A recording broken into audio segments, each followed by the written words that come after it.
اب آپ اس مبارک سلسلے کا 18واں حلقہ سماعت فرمائیں۔ ایسی شادی کروں گا کہ مدینہ پاک میں ایسی شادی نہیں۔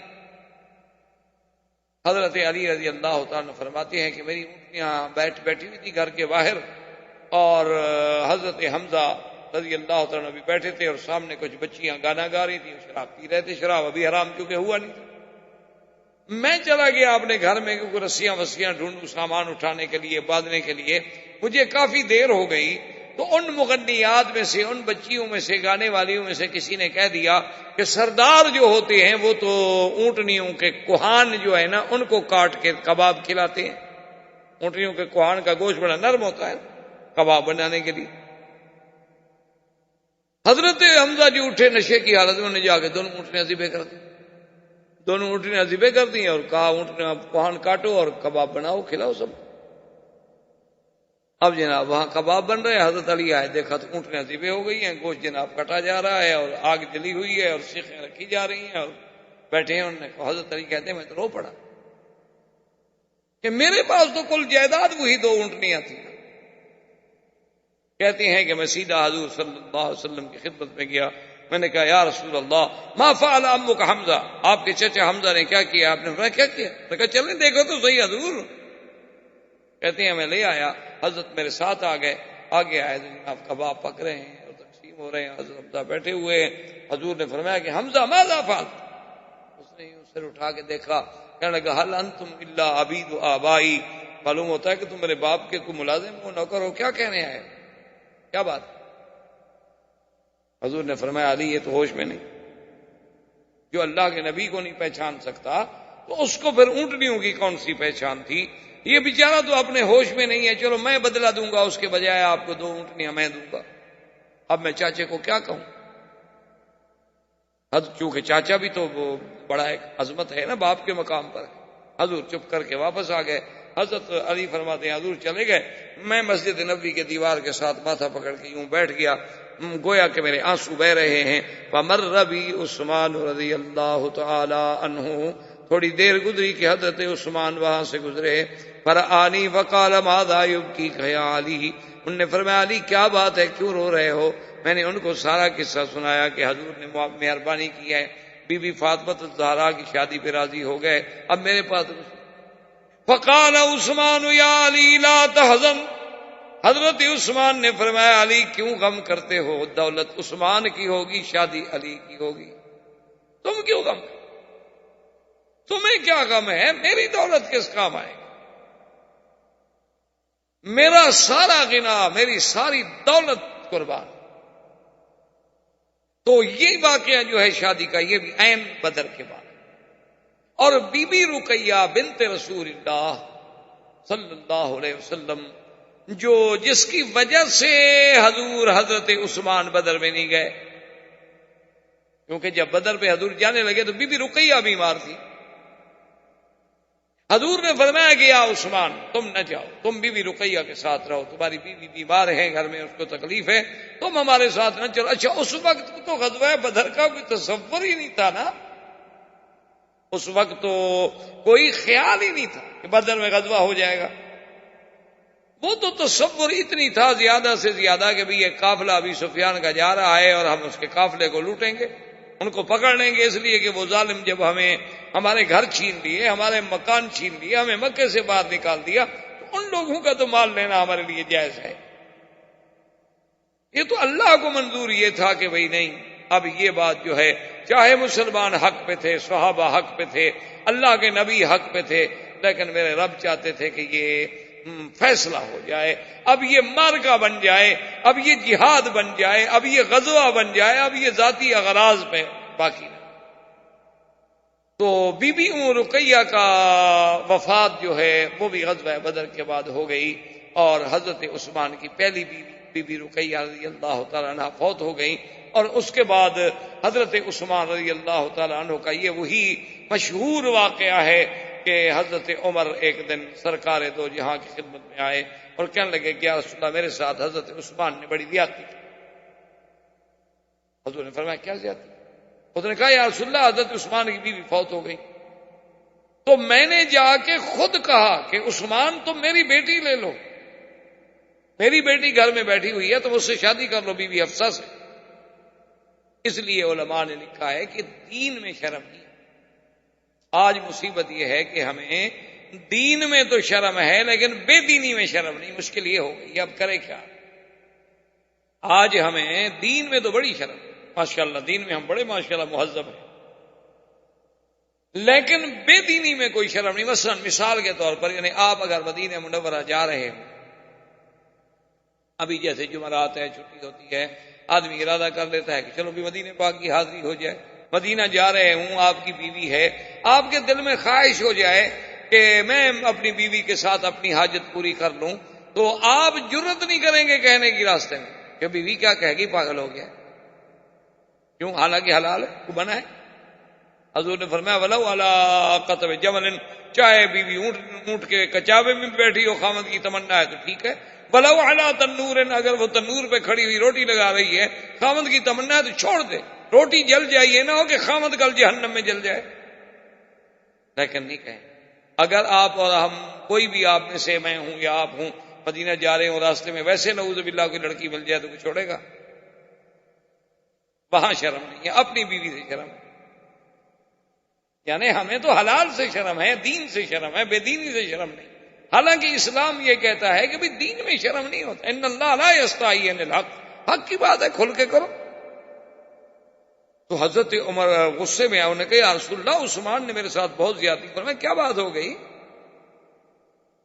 اس نے کہا حضور بھلا بیٹی والا بھی جا کے کہتا ہے کسی کو کہ میری بیٹی لے لو، لیکن میں نے تو خود جا کے کہا کہ میری بیٹی لے لو۔ عثمان چپ جو ہو گئے، جواب بھی نہیں دیا، نہ ہاں نہ، چلو کہہ دیتے میں نہیں لیتا۔ خود نہیں کہنا چاہتے تھے، 2 دن کے بعد کسی کے ذریعے مجھے پیغام دے دیتے، لیکن یہ میری کتنی بڑی توہین ہے کہ میری بات کا جواب بھی نہ دیا جائے۔ حضور مسکرانے لگے، فرمایا عمر غصہ کرنے کی ضرورت نہیں ہے، اللہ تیری بیٹی کو وہ شوہر دیں گے جو عثمان سے بہتر، اور عثمان کو وہ بیوی دیں گے جو تیری بیٹی سے بہتر ہوگی۔ حضرت عمر کہتے ہیں مجھے سمجھ کچھ نہیں، میں نے حضور کے سامنے ادب سے چپ تو کر دیا کہ بھی اب حضور کی بات ہے، کون آگے بات کرے، لیکن سمجھ نہ آیا۔ آپ نے فرمایا عمر اللہ تیری بیٹی کو وہ شوہر دے گا جو عثمان سے بہتر ہوگا، اور عثمان کو وہ بیوی دے گا جو تیری بیٹی سے بہتر ہوگی۔ کہتے ہیں مجھے سمجھ نہ آیا۔ فلما تزوج رسول اللہ، فرماتے ہیں کہ پھر جب حضور نے میری بیٹی کا رشتہ مانگ لیا، بی بی حفصہ سے خود شادی کر لی، اب مجھے سمجھ آیا کہ تیری بیٹی کو وہ شوہر ملے گا جو عثمان سے افضل ہے، اور حضور نے اپنی دوسری بیٹی عثمان کو دے دی، پھر سمجھ آیا کہ عثمان کو بھی وہ بیوی ملے گی جو تیری بیٹی سے افضل ہے۔ حضرت سیدنا عثمان کا بدر میں نہ جانا بھی اسی وجہ سے تھا کہ بی بی رقیہ فوت ہو گئی، اور ابھی حضور بدر سے مدینہ منورہ واپس پہنچے بھی نہیں تھے کہ بی بی رقیہ پہلے فوت۔ اور اس دنوں کے بعد بنی قینقاع، اور انہی ایام میں حضور صلی اللہ علیہ وسلم کو پتہ چلا کہ بنی غطفان بہت بڑا قبیلہ، اسی کا نام ہے غزوہ بنی غطفان، اور اسی کو کہتے ہیں غزوہ ماء ذی عمر۔ ایک کنواں تھا، عرب میں تو پانی کے چشموں کے نام ہوتے تھے نا، جیسے ہمارے اب بھی صحرا میں، روہی کے علاقوں میں، چولستان میں اب بھی وہاں پانی کے نام ہوتے ہیں کہ وہاں ٹوبا فلان، ٹوبا منٹھار، ٹوبا فلاں، ٹوبا فلاں فلاں فلاں، اس کے نام۔ اسی طرح عرب میں بھی نہ ہوتے، ماء بدر، ماء ذی عمر، ماء فلان، ماء فلان۔ تو یہ حضور صلی اللہ علیہ وسلم جب غزوے کے لیے نکلے تو ماء ذی عمر پہ آ، بنی غطفان کے۔ اچھا خدا کی شان دیکھیں کہ یہ وہی جگہ ہے اور یہ وہی واقعہ ہے کہ جس میں سارے صحابہ دور دور دور دور چلے گئے، ایک درخت کے نیچے حضور نے تلوار لٹکا دی اور سو گئے۔ بنی غطفان کو جب پتہ چلا کہ مسلمانوں کی فوج آ گئی، وہ پہاڑوں پہ چڑھ گئے۔ اب وہ پہاڑوں سے دیکھ رہے ہیں۔ اچھا اسی اسنا میں ایک آدمی کی نظر پڑی، وہ اونچے بیٹھے تھے پہاڑوں پر، کہ بھی اس درخت کے نیچے محمد رسول اللہ صلی اللہ علیہ وسلم اکیلے لیٹے ہوئے ہیں اور تلوار درخت پہ لٹکی ہوئی ہے، اور صحابہ دور دور ہیں۔ انہوں نے کہا ایو رجل منکم، نے کہا کہ آج موقع ہے، کون ہے تم میں سے جو جلدی جا کے بدلہ لے لو، اگر حضور شہید ہو جاتے ہیں تو بات تو ختم ہو گئی۔ تو ان میں ایک شخص تھا زعتور، اس کا نام تھا زعتور، بعد نے کہا زعصور، بات ہے اس نے کہا کہ میں جاؤں، اور وہ جناب اتنے دبے پاؤں ایسے طریقے سے آیا، چونکہ صحابہ تھکے ہوئے تھے، سب درختوں کے نیچے، اچھا حضور بھی لیٹ گئے، حضور بھی آرام، سیدنا محمد رسول اللہ صلی اللہ علیہ وسلم بھی آرام میں ہیں، اور وہ آہستہ آہستہ آہستہ آہستہ آہستہ ایسے طریقے سے پہنچا کہ آ کے فوراً تلوار نکالی، تلوار کھینچی اور حضور کی آنکھ کھل گئی، کہنے لگا من یمنعک منی یا محمد صلی اللہ علیہ وسلم، کہنے لگا اب کون ہے جو آپ کو میری تلوار سے بچا سکے، بلائیں اپنے صحابہ۔ حضور نے یوں دیکھا اور فرمایا اللہ، پھر اللہ کہنے والا کون تھا؟ محمد پاک، بھی کہتے ہو اللہ، لیکن کہنے والی زبان بھی تو ہونا،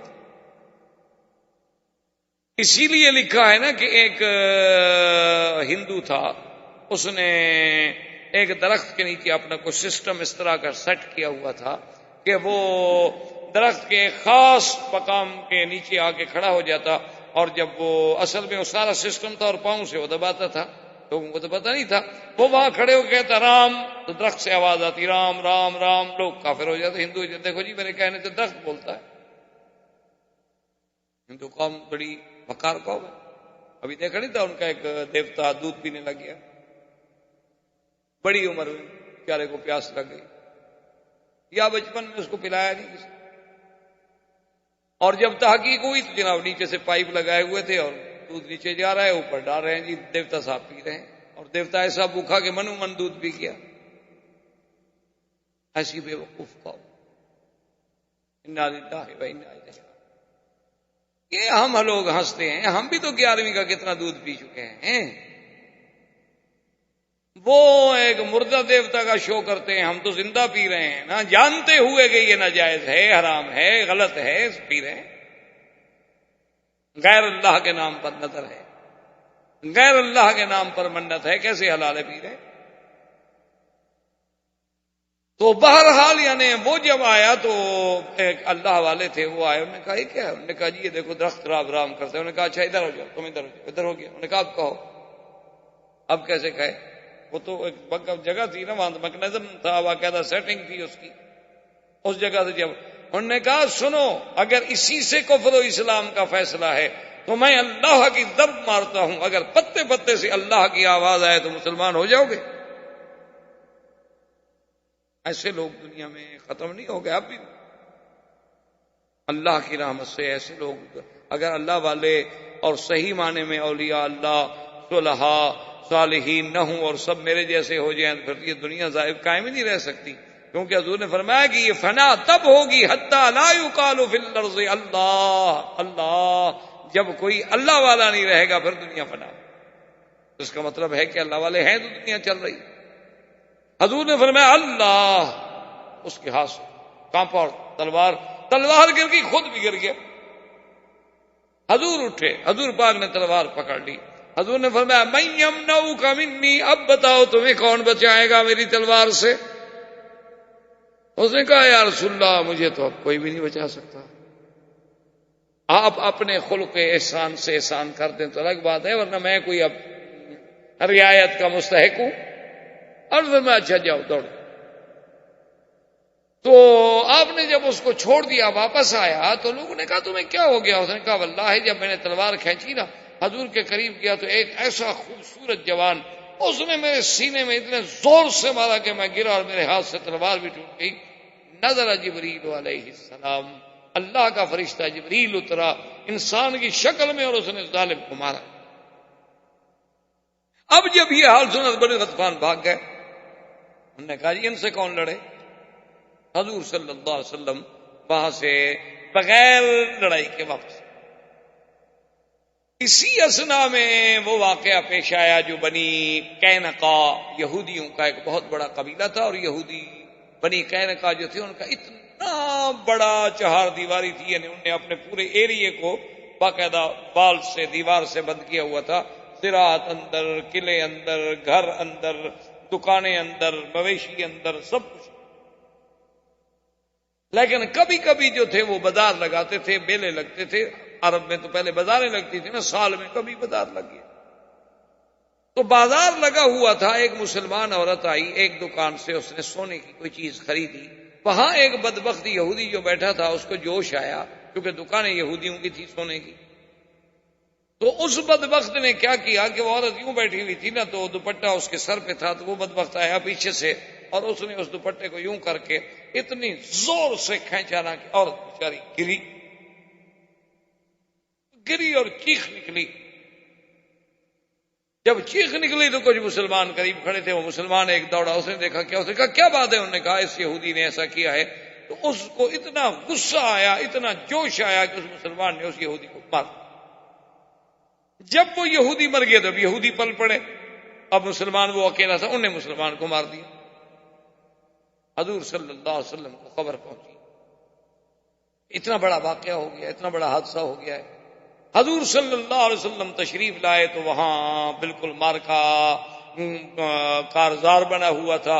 حضور پاک نے روکا، بہرحال وہ عورت بچ گئی، لیکن مسلمان بھی مارا گیا، ادھر سے یہودی بھی مارا گیا. حضور نے فرمایا دیکھو بنی قینقاع اپنے سرداروں کو بلاؤ اور بیٹھ کے بات ہوئی. حضور نے فرمایا کہ اگر پہل کی ہے ہمارے آدمی تو مسلمان ہر سزا بھگتنے کے لیے تیار، اور اگر عورت پہ قاتلانہ حملہ کیا ہے یہودی نے اور مسلمان اپنی اس بیوی کو اپنی بیٹی بہن سمجھ کے بچانے کے لیے دوڑا ہے تو پھر ہمارے آدمی نے کوئی زیادتی نہیں، ہمارے آدمی کا کوئی قصور نہیں ہے، آپ قاتل ہمارے سپرد. انہوں نے کہا کہ نہیں یا رسول اللہ ہم تو قاتل نہیں دیتے، ٹائم دے. آپ نے ٹائم دے دیا تو وہ اپنے قلعے میں جا کے بند ہو گئے، اور ان کے پاس اس وقت بھی تقریباً 700 کے قریب مقاتل یعنی لڑنے والے لوگ. حضور کو پتہ چلا کہ وہ تو بند، آپ نے فرمایا محاصرہ پیر سے حضور نے حصار کر لیا. انہوں نے پیغام بھیجا، انہوں نے کہا محمد پاک صلی اللہ علیہ وسلم آپ کس خیال میں بیٹھے ہیں ہمارا محاصرہ کر کے؟ ہمارے تو زراعت بھی اندر ہے، کنویں بھی اندر ہیں، کھیت بھی اندر ہیں، ہم تو یہاں 10 سال بھی اندر بیٹھے رہے تو ہمیں کیا فرق ہو جائے گا؟ آپ ہمیں مجبور نہیں کر سکتے، ہم باہر کم اگرست کے محتاج نہیں نا. ٹھیک ہے محتاج ہیں یا نہیں ہے، ٹھیک ہے اب ہم نے محاصرہ کر لیا ہے، ہم بھی محاصرہ نہیں کریں. 15 دن تک تقریباً محاصرہ قائم رہا.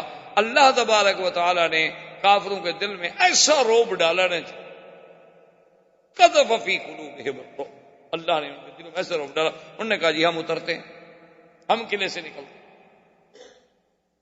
حضور نے فرمایا کہ شرط یہ ہے کہ قلعے سے اترو اور پھر میری مرضی میں جو فیصلہ کروں گا. کہا جی ٹھیک قبول.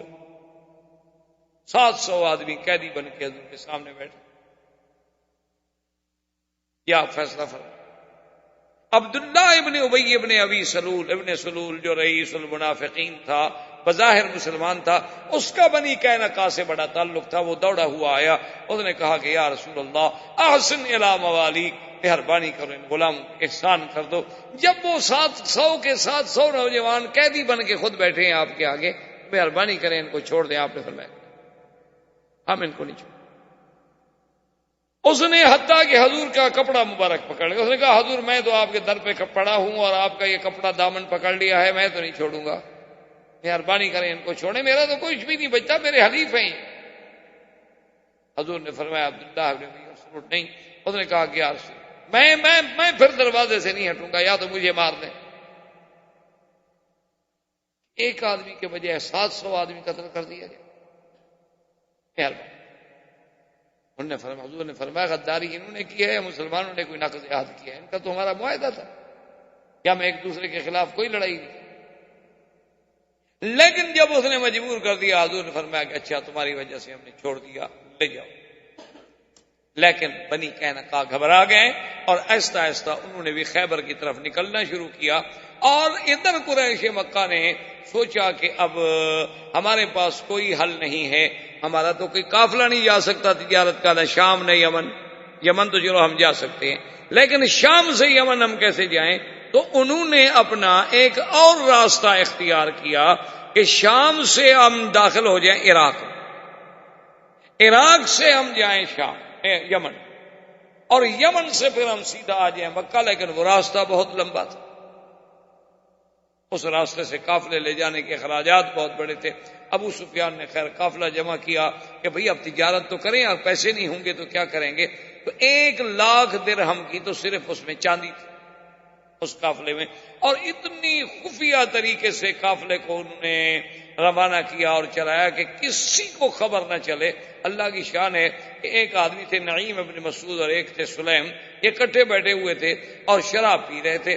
شراب پیتے پیتے نعیم ابن مسعود جو نشے میں آیا تو اس نے کہا بھئی بتایا تمہیں ہمارا تو قافلہ اب جا رہا ہے اور قافلہ ایسا، اور سلیم نے اور کھولا، وہ کھلتا کیا شرابی آدمی، سارے معلومات ہو گیا، اس نے مسلمانوں کو خبر کر دی کہ قافلہ ابی سفیان کا آ رہا ہے۔ حضور نے حکم دیا کہ قافلے کو پکڑو۔ ابو سفیان کو پتہ چلا کہ مدینے کی تو فوجیں لے کے حضور صلی اللہ علیہ وسلم خود چل پڑے ہیں، تو وہ قافلہ چھوڑ کے بھاگ گیا، سامان سارا چھوڑ کے بھاگ گیا۔ اس کے بعد اس نے مکے میں بیٹھ کے اب فیصلہ کیا کہ بھئی اب ہمارے پاس کوئی حل نہیں، نہ ہمارا راستہ محفوظ ہے، نہ ہماری تجارت محفوظ ہے، نہ اب تو ہم پھر زندہ نہیں رہ سکتے، اب یہ ہے کہ ساری قوت کو جمع کرو اور ایک ہی دفعہ مسلمانوں سے ٹکرا جاؤ۔ اس نے احابیش، بنو غطفان، تمام قبائل کو اکٹھا کیا، کہا چندہ کرو، ہم اس مسلمانوں پہ حملہ کریں۔ اب جنگ احد کے اسباب پیدا ہونے شروع ہوئے، زندگی باقی انشاءاللہ تو بات باقی۔ وآخر دعوانا ان الحمدللہ رب العالمین۔ برادران اسلام، واجب الاحترام بزرگوں، دوستوں، بھائیوں، عزیز نوجوانوں، دروس سیرت طیبہ کا سلسلہ اللہ تبارک و تعالی کی توفیق اور عنایت سے حضور صلی اللہ علیہ وسلم کے زمانہ ولادت سے ہم غزوہ بدر اور غزوہ بدر کے بعد جو واقعات پیش آئے وہاں تک اپنے دروس کا سلسلہ پہنچا سکے۔ تو غزوہ بدر کی کامیابی کے بعد کفار مکہ پہ اتنی بڑی ضرب پڑی کہ ان کے 70 آدمی مارے گئے، 70 قید ہو گئے، اور اس دور میں تو یہ عدد جو ہیں یہ بہت بڑے عدد سمجھے جاتے تھے۔ یہ تو اب ہے نا کہ چلو جی لاکھوں بندے مر گئے، اس دور میں تو یہ برابر کی لڑائیاں ہوتی تھیں، تلوار کی، تیر کی، اور اس کے بعد نیزے کی، باقاعدہ برابر میں مبارزت، اور بڑے سے بڑا، یعنی یہ تو اس دور میں بہت بڑی فوج سمجھی جاتی تھی کہ مکے والے 1000 آدمی لے کر مقابلے پہ آ جائیں۔ تو اگر 1000 آدمی 313 کے مقابلے پہ اس بری طرح شکست کھائے کہ 70 سردار اس کے مارے جائیں اور 70 جو ہیں قید ہو جائیں، تو یہ ان کے لیے کوئی معمولی بات نہیں۔ اس لیے پورے کفار جو تھے ان کا خون کھول گیا، اور مکے میں ہر طرف، ہر گھر میں ماتم، کیونکہ کوئی ایسا گھر نہیں تھا نا کہ جس کا بندہ یا مارا گیا یا گرفتار ہو گیا، ہر گھر میں ایک ماتم قدا بن گیا۔ ابو سفیان سردار بنا۔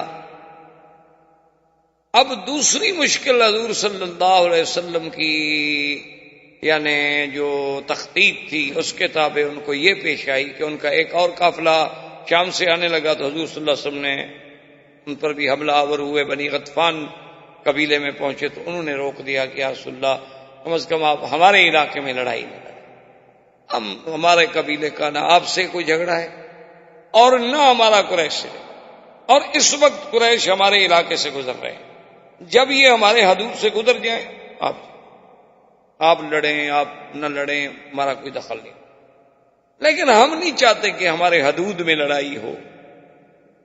تو بہرحال قافلہ نکل گیا، لیکن مکے والوں کے لیے ایک مسئلہ تو پیدا ہو گیا نا کہ اب تو قافلہ آ نہیں سکتا،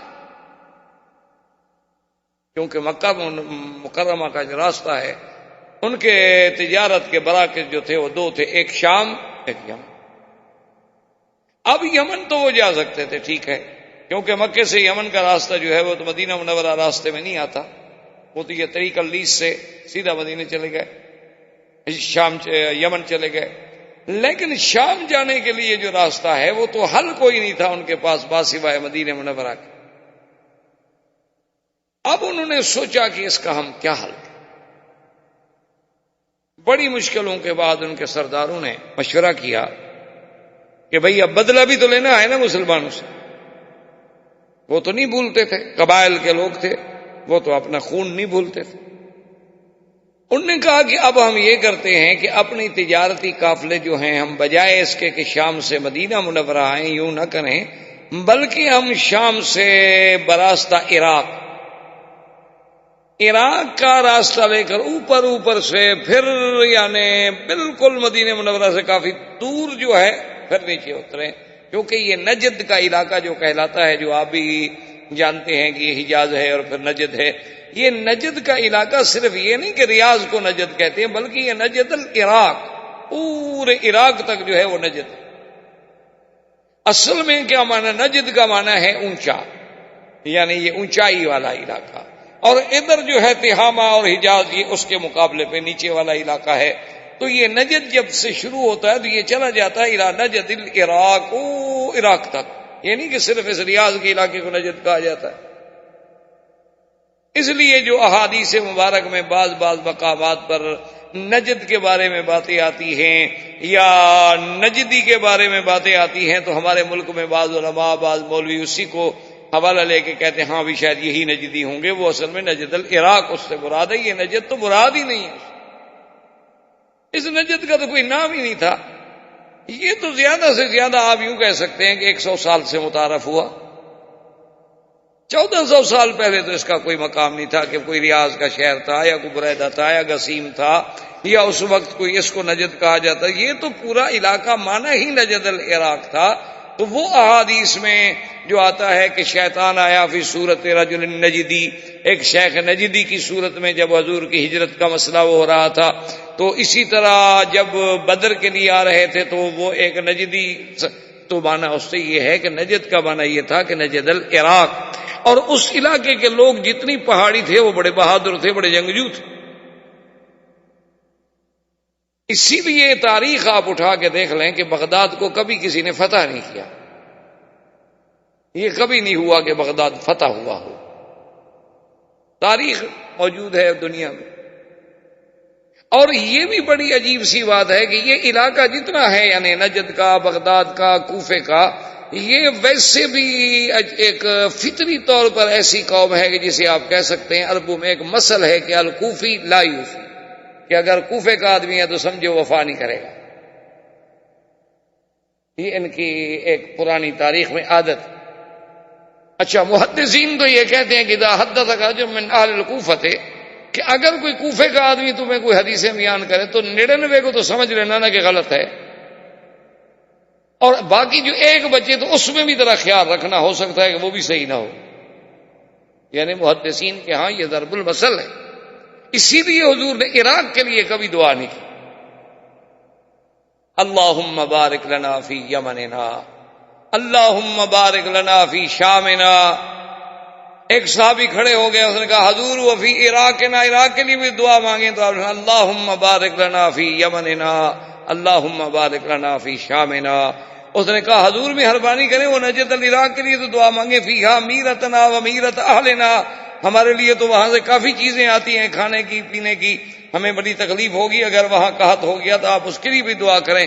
تو آپ نے فرمایا من ہا ہنا تطلع الفتن، من ہا ہنا تطلع الفتن، آپ نے فرمایا یہ تو وہ جگہ ہے جہاں سے فتنے نکلیں۔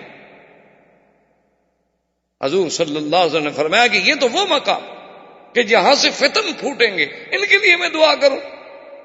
تو اسی طرح یاد رکھیں کہ جو حدیث مبارک میں آتا ہے کہ حضور پاک نے سرکار دو جہاں نے فرمایا کہ ستفترق امتی علی 73 فرقۃ کلہم فی النار الا ما انا علیہ واصحابی او کما قال رسول اللہ صلی اللہ علیہ وسلم. حضور نے فرمایا کہ میری امت جو ہے وہ 73 فرقوں میں بٹ جائے گی، اور وہ 73 فرقے جو ہیں ان میں سے سب کے سب جہنمی ہوں گے، صرف ایک فرقہ جنتی ہوگا. صحابہ نے پوچھا ومن ہم یا رسول اللہ، وہ کون سا فرقہ؟ فرمایا جو میرے اور میرے صحابہ کے راستے پہ، باقی سب جہنمی ہوں گے. تو وہ 72 جہنمی فرقے جتنے ہیں ان سب کا منبع پیدائش کیا ہے؟ عراق. وہ سب وہیں سے پیدا ہوئے، 72 کے 72 فرقے. روافض ہوں، خوارج ہوں، نواسب ہوں، قدریہ ہوں، جبریہ ہوں، کرابیہ ہوں، مشبہہ ہوں، سب تمام فتن وہاں سے پیدا ہوئے. معتزلہ کے جتنے فرقے ہیں سب وہاں سے پیدا ہوئے. عبداللہ ابن سبا وہاں سے نکلا، حسن ابن سبا وہاں سے نکلا، یہ شیعت کے جھگڑے وہاں سے چلے. یہ سارے فتن حضور نے جو فرمایا تھا، میں نے ہا ہونا تطلع الفتن، ہا ہونا تطلع الفتن، یہاں سے فتنے اٹھیں. اللہ پاک معاف کرے، اللہ تبارک و تعالی محفوظ رکھے. تو بہرحال میرے کہنے کا مقصد یہ تھا کہ وہ نجد کا علاقہ جو تھا، تو یہ نجد تھوڑا نہیں تھا، یہ نجد عراق تک جاتا تھا. تو اب قریش مکہ نے ایک پلاننگ کی کہ ہم اپنے قافلے کو بھیجیں نجد، عراق، وہاں سے اترتا ہوا مدینہ منورہ سے اوپر اوپر دور آگے وہ نیچے اترے ہی ہوں.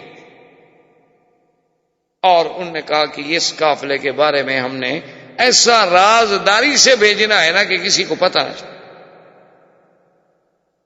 انہوں نے کہا ٹھیک. اور اس میں انہوں نے سب نے پھر پیسہ لگایا اس قافلے کہ بھی اس سے جو مال آئے گا، جو دولت آئے گی، تو ہم مسلمانوں سے بدلہ لیں. اس زمانے میں 1,00,000 درہم کی تو صرف چاندی تھی، سونا الگ، پیسہ الگ، کرنسی الگ. صرف چاندی جو تھی اس قافلے میں وہ 1,00,000 درہم کی تھی اس زمانے کی. اچھا اللہ کی شان دیکھیں کہ 2 آدمی تھے، ایک کا نام سلیم تھا اور ایک کا نام نعیم ابن مسعود تھا. وہ کٹھے بیٹھے ہوئے تھے اور شراب پی رہے. اس زمانے میں شراب شروع، حرام شراب تو تھی نہیں. ویسے بھی ان میں اس وقت کوئی جو ہے ایک مسلمان تھا، ایک کافر. بیٹھے ہوئے شراب پی رہے تھے. وہ جب نشہ زیادہ ہوا تو نعیم نے کہا کہ ذرا دیکھو ابھی ہمارا قافلہ ذرا آ جائے خیریت سے، پھر دیکھو ہم مسلمانوں سے کیسے بدلہ لیتے ہیں. اب مسلمان کو تو کھوج تو ہونی تھی نا، چاہے کتنا کمزور ہو بیچارہ. مسلمان چاہے کتنا کمزور ہو جائے، کتنا ضعیف ہو جائے، اللہ نے ایک اسلام کے ساتھ محبت تو اس کے ذہن میں، دماغ میں، ضمیر میں رکھی ہے نا. ایک نیچر ہے، فطرت ہے. یہ مسلمان کو مسلمان سے محبت ہوتی ہے، کافر کو کافر سے محبت ہوتی ہے. المومن بعضهم اولیاء بعض، اللہ فرماتا ہے کہ مومن بھی تو ایک دوسرے کے دوست ہیں. آپ دیکھیں، آپ جانے کسی بھی کفر دیار کفر میں چلے جائیں، ہندوستان کو دیکھ لیں اور کسی جگہ کو دیکھ لیں کہ وہاں کچھ ہو جائے، وہاں کے مسلمان یہ تو کبھی نہیں برداشت کرتا کہ مسلمان کو ذلت ہو یا مسلمان کو شکست ہو. حالانکہ آپ دیکھیں یہ ہاکی واکی، کرکٹ شرکٹ، فٹ بال کیا ہوتی ہے، لوگ وہاں میچوں کے لیے رو کے دعائیں کرتے ہیں کہ مسلمان جیت جائیں. حالانکہ کیا فرق پڑتا ہے کہ آپ کا کرکٹ میں جیت گیا، کوئی ہار گیا، کوئی مر گیا، کوئی نہ مر گیا. اچھا کرکٹ کھیلنے والے کون سے متقی پرہیزگار ہوتے ہیں کہ ان کے لیے دعائیں کریں گے، وہ جہاد سیکھ رہے ہیں بیچارے. تو لیکن ایک فطرت ہے، نیچر ہے، ہماری مجبوری ہے. ہم نہ چاہیں تب بھی ہمارے دل سے دعا تو ان کے لیے نکلے، ہم چاہے نہ بھی چاہتے ہیں. اچھا کتنے وہاں آپ کے مسلمان ہیں، اور خاص طور پر جو مسلمان آپ کے وہاں عہدوں پر ہیں، منسٹر ہیں، ڈپٹی منسٹر ہیں، ایم پی ایز ہیں، ایم این ایز ہیں، وہ آپ جانتے ہیں کہ وہ تو نام کے مسلمان ہیں اکثر. کیونکہ اگر کام کے مسلمان ہوں تو وہ پاگل تھوڑے ہیں کہ ان کو عہدہ دے دیں. وہ بلکہ بالکل نام کے مسلمان ہیں، بلکہ یعنی وہ ہندو سے ہمارے لیے زیادہ خطرناک ہیں. لیکن اس کے باوجود بھی کبھی کبھی اسلام کے بارے میں ان کے دل سے بھی بات نکل جاتی ہے، کریں کہ آخر مسلمان تو ہیں. تو یہ ایک فطری بات ہے، ایک محبت کی بات ہے. یہ قدرت نے ایک رشتہ بنایا ہے.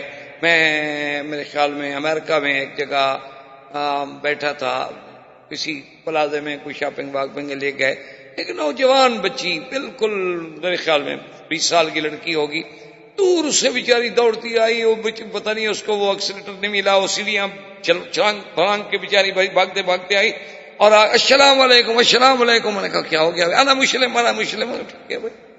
کیا ہو گیا تمہیں؟ تو اس نے کہا میں مسلمان ہوں. میں نے دیکھا نا آپ کے عربی لباس کو، تو میں نے کہا مسلمان ہیں، تو میں نے کہا جا کے سلام کرو. بھئی تم کون ہو اللہ کی بندی؟ اس نے کہا میں ترک سے ہوں، ترکی سے ہوں، یہاں میں پڑھ رہی ہوں. تو میں نے دیکھا کہ کچھ لباس میں آپ کا لباس جو تھا، داڑھی اور لباس اور انداز اور ساتھی اور پھر سب داڑھیوں والے، کیونکہ تو اس لیے مجھے اندازہ ہوا کہ یہ مسلمان، حالانکہ وہ انتہائی ماڈرن قسم کی بچی تھی بیچاری، جین پہنے ہوئے، لیکن اس کے دل میں آخر اسلام تھا. تو اس لیے اس نے کہا السلام. تو ہم نے خیر اس کے سر پہ ہاتھ رکھا، اچھا بیٹی ٹھیک ہے، ماشاءاللہ اچھی بات ہے، تم مسلمان ہو، تم مسلمانوں والا لباس اختیار. اس نے کہا کہ وہ تو میرے لیے مشکل ہے، میں مسلمان ہوں، میرا خاندان مسلمان ہے، اتنا مجھے پتا ہے، مجھے تو نہیں پتا نماز کیا ہے، روزہ کیا ہے، حج کیا ہے، قرآن کیا ہے، میں نے تو کبھی دیکھا ہی نہیں. مسلمان ہوں اس لیے کہ میرا باپ مسلمان. خیر پھر ہم نے اس کو اسلامک سینٹر کے ایڈریس دیے، اور دوستوں سے فون بھی کیا کہ بھی بچی ہیں، سنبھالو خدا کے بندو، جب یہ تمہاری قیمتی متاع جو ہے جب لٹ جائے گی پھر تمہیں ہوش آئے گا. تو خیر بہرحال تو انہوں نے قافلہ بھیجا. تو اس نے شراب کے نشے میں، یہ شراب کا نشہ جو ہے یہ ایسی بلا ہے کہ اس میں آدمی پھر چھپا نہیں سکتا. اسی لیے آپ نے دیکھا ہوگا، سنا ہوگا کہ بڑے بڑے جو اسکاٹ لینڈ یارڈ کے انٹروگیشن کے بڑے بڑے جو انویسٹیگیشن کے ادارے ہیں، وہ لوگوں کو شراب پلا کے تفتیش کرتے ہیں. نشے میں آ گیا، بات کھل گئی، بس چھڑ گیا آدمی، وجہ اس کے کہ اس کو مارتے رہیں. تو وہ ان کے بعد اب یہ ایسے تھے، تو وہ جناب کھل گیا. اس نے کہا ایک قافلہ آ رہا ہے، اس میں یہ ہے اور یہ ہے، اور اس دفعہ مسلمان ہمارا کچھ نہیں بگاڑ سکتے. اب وہ ہمارا قافلہ نکلے گا شام سے اور نجد العراق سے اور فلاں فلاں وادیوں سے ہوتا ہوا، مسلمانوں کو کیا پتا بنا مدینے والوں کو. وہ جناب اس مسلمان نے بات مدینے پہنچا دی. 200 سوار اس گھوڑے کی، اپنا قافلے کی حفاظت کے لیے ابو سفیان نے رکھا تھا، صرف جو حفاظت کرے. 200 سوار، 200 نوجوان مسلح. مسلمانوں کو پتہ چلا، حضور نے حکم دیا صحابہ کو کہ نکلو بیت مقابلے پہ، کیونکہ دشمن کی اقتصادی طور پر جب شارک نہ کاٹی جائے تو دشمن تو نہیں ہار سکتا. سب سے بڑی جنگ تو اقتصادی جنگ ہے. تو اب جناب یہ ہے کہ یہ تو ہم کس بات کا رونا روئیں. وہ جیسے ایک بزرگ نے کہا تھا نا جی کہ اپنا تن ہم داغ داغ شد پمبا کجا کجا نہیں ہم، کہ جب سارے بدن پہ زخمی ہوں تو بھائی کہاں کہاں پھایا رکھیں، کہاں کہاں مرہم لگائیں. تو اصل بات تو یہ ہے نا جی کہ آج جو کہتے ہیں نا جی مسلمان قافلے لوٹتے تھے، بدر میں قافلہ لوٹنے آئے تھے، وہ تم کیا کر رہے ہو اقتصادی طور پر سارے مسلمان ملکوں کے ساتھ؟ تمہاری اگر اقتصادی جنگ ہے، تمہاری بھی تو اقتصادی جنگ تھی. تم نے کیا کیا ہوا ہے کہ 2 بروکر آ کے ایک ملک میں بیٹھ جاتے ہیں، پورے اس ملک کے ڈالر خرید لیتے ہیں، اس کے بعد اپنے مرضی سے بیچتے ہیں، 2 دن کے اندر ملک کی پوری معیشت ختم ہو جاتی.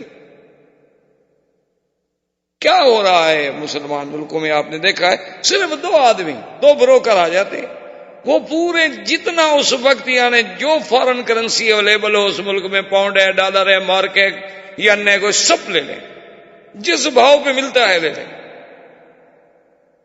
اب 2 دن کے بعد جناب ملک کو ہوش آتی ہے کہ ملک میں تو ڈالر نہیں رہا، ہم نے تو آگے قرضہ دینا ہے، باہر ایلسیاں کھلی ہوئی ہیں، پیمنٹ کرنی ہے، وہ تو سارا لین دین ہم نے ڈالر میں کرنا ہے. اب کہاں سے؟ انہوں نے کہا جی وہ تو پارٹی. اچھا وہ کہتے ہیں جی ٹھیک ہے ہم بیچنے کے لیے تیار ہیں، لے لو. 40 پہ خریدا تھا، 65 پہ بیچ رہے ہیں.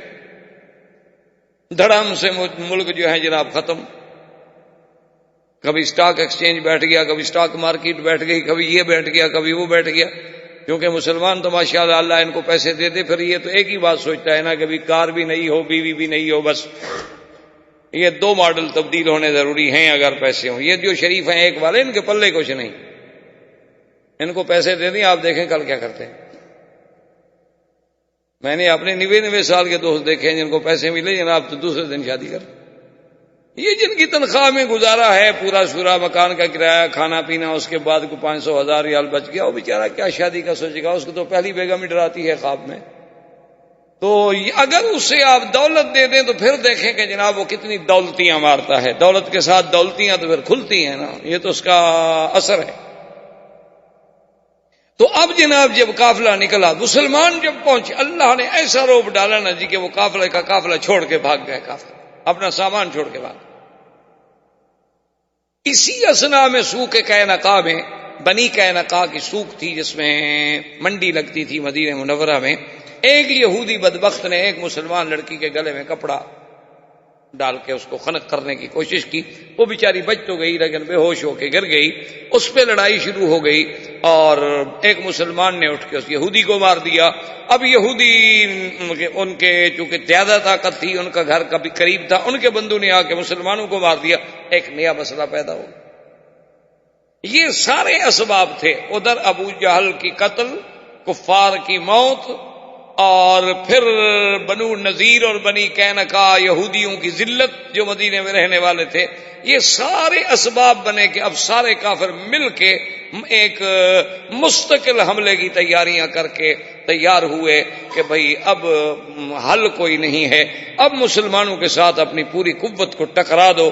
ابو سفیان دوڑا، بنو غطفان کے پاس گیا، احابیش کے پاس گیا، قبائل کے پاس گیا، بنو ثقیف کے پاس گیا، بنو حذیل کے پاس گیا. تمام قبائل کو جا کے تقریریں کر کر کے اس نے ابھارا کہ بھئی مسلمان تو ہمارے لیے ایک مسئلہ بن گئے ہیں، اب ہم سب مل کے ایک دفعہ مدینے پہ حملہ کریں تاکہ ان کی قوت کو ہمیشہ کے لیے ختم. اور ابی سفیان بہت بڑا خطیب تھا، بولنے والا تھا اور سردار تھا قریش کا، بڑا خوبصورت انسان تھا اور اس کی بات میں ایک جادو تھا، اور جہاں جائے اور تقریریں کرے اور لوگوں کو ابھارے. انجام یہ ہوا کہ تھوڑے سے وقت میں، حالانکہ اس سے پہلے ابی جہل جیسا بدبخت تھا، اس سے پہلے امیہ بن خلف تھا، عتبہ عتیبہ تھا، شیبہ ربیعہ تھا، ولید بن المغیرہ تھا، لیکن وہ سارا زور لگا کہ 1000 بندہ تیار کر پائے. ابو سفیان نے 3000 بندہ تیار کیا مدینے پہ حملہ کرنے کے. یہ یہاں سے جب نکلے حضور صلی اللہ علیہ وسلم کو خبر کہ کفار تیاری کر چکے ہیں، اور معلوم یہ ہوا کہ یہاں کے یہود جو ہیں وہ بھی ان کے ساتھ ملے. حضور صلی اللہ علیہ وسلم نے صحابہ کو جمع کیا، کیونکہ اللہ کا حکم تھا کہ کوئی مسئلہ پیش آ جائے تو آپس میں مشورہ کرو. سرکار دو جہاں صلی اللہ علیہ وسلم نے سارے صحابہ کو بلا لیا، جو بڑے بڑے ارباب حل و عقد تھے، جیسے سیدنا ابی بکر، سیدنا عمر، سیدنا عثمان، سیدنا علی، طلحہ، سعد، بڑے بڑے لوگ جو تھے، جو یعنی صاحب فکر و رائی تھے، ان سب کو بلایا گیا. تو اس میں عبداللہ ابن ابی ابن سلول جو منافقوں کا سردار تھا وہ بھی آ گیا، چونکہ وہ بھی تو ایک قبیلے کا سردار تھا اور بظاہر مسلمان تھا. اسلام کی عظمت دیکھیں کہ اللہ نے ایک حکم رکھا ہے کہ کوئی فیصلہ، چاہے وہ خلیفہ ہو، چاہے امیر المومنین ہو، چاہے بادشاہ ہو، اسلام اجازت یہ نہیں دیتا کہ وہ اپنے عقل کل اپنے آپ کو بنا لے اور خود فیصلے کر لے.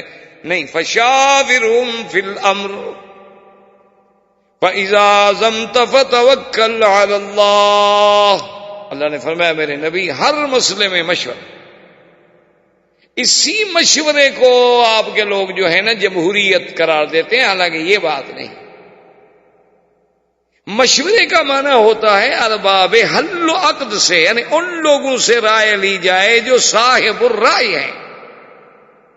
مثلا ایک آدمی کو اگر کوئی زخم لگا ہے، چوٹ لگی ہے، تو اب اس کا فیصلہ جو ہے وہ تو ڈاکٹر کی اوپینین کر سکتی ہے نا. یہ تو نہیں مولوی وکیل کو بلا کے اس کے بارے میں رپورٹ لکھو جی کتنا گہرا زخم ہے، کتنا چوڑا ہے، کتنا لمبا ہے، ہڈی تک پہنچا ہے نہیں پہنچا ہے، اب یہ کتنا نقصان دہ، مجھے کیا پتا بھائی.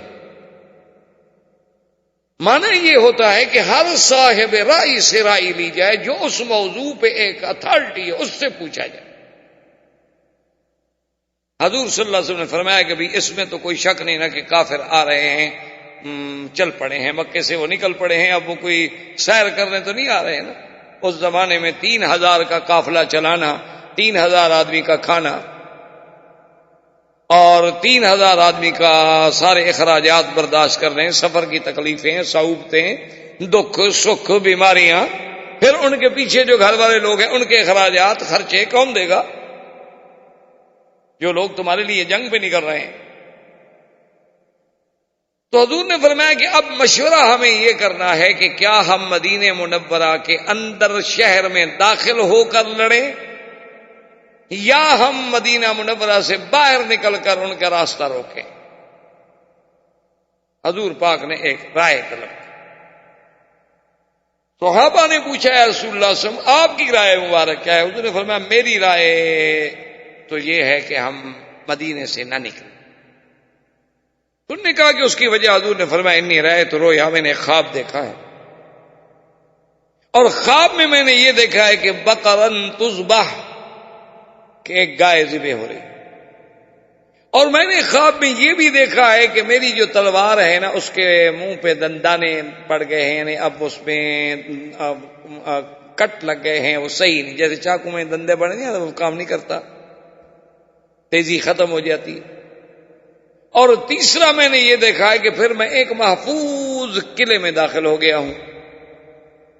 یہ میں نے خواب دیکھا ہے، اور نبی کا خواب جو ہے وہ تو واحد ہوتا، کیونکہ اللہ کے نبی کا خواب یاد رکھیں کبھی غلط نہیں۔ ہر بندے کا خواب غلط ہو سکتا ہے،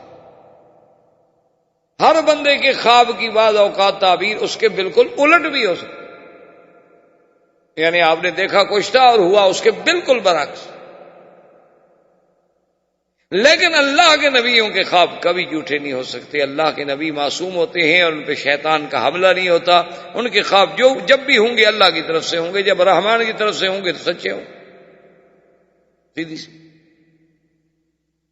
حضور نے فرمایا میں نے انہوں نے کہا وما اولتہ یا رسول اللہ صلی اللہ علیہ وسلم، انہوں نے کہا حضور پھر آپ نے اس خواب کی تعبیر کیا فرمائی ہے، کیا خیال ہے آپ کا؟ حضور نے فرمایا کہ میں نے تعبیر یہ سمجھی ہے کہ بقرن تذبح، اس کا معنی یہ ہے کہ میرے ساتھی شہید ہوں گے، کیونکہ گائے ایک حلال جانور ہے، حلال جانور جب ذبح کیا جا رہا ہے تو اشارہ ہے کہ ہمارے ساتھی ذبح ہوں۔ انہوں نے کہا حضور جو تلوار میں آپ نے دیکھا کہ آپ کی تلوار کی دھار جو تھی اس میں دندانے پڑ گئے، سلم آ گئے، تو اس سے آپ نے کیا مراد ہے؟ آپ نے فرمایا اس سے معلوم ہوتا ہے کہ میرا کوئی خاندان کا کوئی قریب، میرے کوئی اہل بیت کا آدمی بھی شہید ہوگا، جس کی وجہ سے گویا میری تلوار جو ہے ناکارہ ہو گئی۔ تو انہوں نے کہا کہ حضور آپ نے یہ بھی تو دیکھا کہ ایک بند قلعے میں، محفوظ قلعے میں پھر آپ داخل ہو گئے، تو انہوں نے فرمایا اس سے مراد مدینہ منورہ ہے۔ تو اس لیے حضور کی رائے مبارک یہ تھی کہ ہم مدینہ منورہ کے اندر رہیں، اور پھر مدینہ منورہ کے اندر ہمارے پاس پانی ہے، چشمے ہیں، کنویں ہیں، باغ ہیں، کھجوروں کے درخت ہیں، تو اور وہ تو مکہ سے آگے بیٹھے ہوئے ہیں 500 میل دور، کب تک وہ بیٹھے رہیں گے محاصرہ کر کے؟ کب تک وہ اپنی پیچھے سے کمک منگوائیں گے ان کو جناب روٹی پہنچانے کے لیے؟ 400 میل سے آئے گا ایک قافلہ، گندم ختم ہو گئی، آٹا ختم ہو گیا، کھجور ختم ہو گئی، تو 400 میل سے آئے گی۔ تو اس لیے میرا خیال یہ ہے کہ، لیکن اصل بات یہ تھی کہ یاد رکھیں سب سے پہلی بات تو تقدیر کا فیصلہ ہے کہ جو اللہ فیصلہ کر چکا اس کو کون روک سکتا۔